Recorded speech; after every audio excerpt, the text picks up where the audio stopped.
বিরতির পর স্বাগত। বিভিন্ন দাবি দাওয়া আদায়ে কর্মবিরতিতে বন দফতরের বেশ কিছু কর্মীরা, তাদের মূলত অভিযোগ হচ্ছে যে তারা বন দফতরের 363 জন পার্মানেন্ট লেবার হিসেবেই কর্মরত। অনেকে তার ভেতর প্রায় 15 থেকে 20 বছর ধরে কাজ করে চলেছেন। গত 7 বছর আগে তাদের ফাইন্যান্সের অ্যাপ্রুভাল দেওয়া হয়েছে, কিন্তু এখনো পর্যন্ত তারা সরকারি স্কেল পায়নি।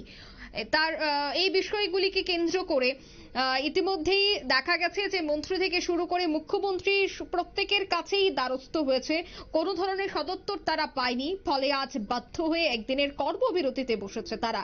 সরকারের কাছে দাবি জানাচ্ছে অবিলম্বে যেন তাদেরকে স্কেল প্রদান করা হয়।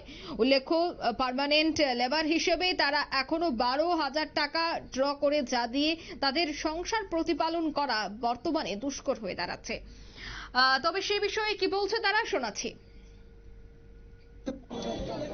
আমরা ত্রিপুরা রাজ্যে বন দপ্তরের অধীনে 363 জন পিএল বা পার্মানেন্ট লেবার বা স্থায়ী শ্রমিক হিসেবে কর্মরত আছি।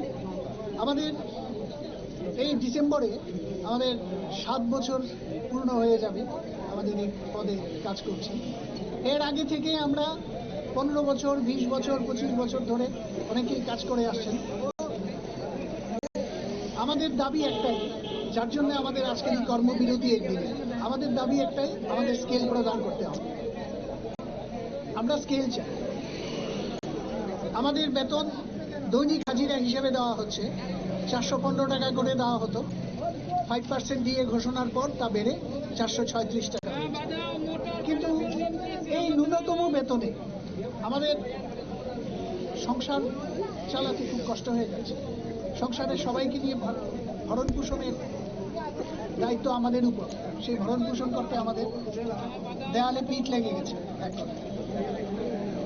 আমরা চাই আমাদেরকে স্কেল প্রদান করা হোক এবং আমাদের এই রাজ্যের মাননীয় মুখ্যমন্ত্রী, মাননীয় বনমন্ত্রী, মাননীয় অর্থমন্ত্রীর উপর আমাদের পূর্ণ বিশ্বাস এবং পূর্ণ আস্থা রয়েছে যে তারা আমাদের এই অবস্থা বিবেচনা করে আমাদের জন্য অবিলম্বে ইতিবাচক কোনো পদক্ষেপ নেবে। পরিচয়, আপনার নামটা?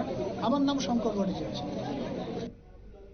আপনারা শুনলেন তাদের বক্তব্য। আগরতলা নেহেরু পার্কের সামনে তারা বিক্ষোভের নামে বন দপ্তরে 363 জন স্থায়ী শ্রমিকদের উদ্যোগেই এই কর্মবিরতির ডাক। বন দপ্তরের দ্বারা কর্মী হিসেবেই নিযুক্ত। সরকার স্কেলের দাবিতেই একদিনের এই কর্মবিরতি বলেই জানাচ্ছে। নিয়ে নিচ্ছে মুহূর্তে ছোট্ট একটি বিজ্ঞাপন বিরতি, সঙ্গে থাকুন।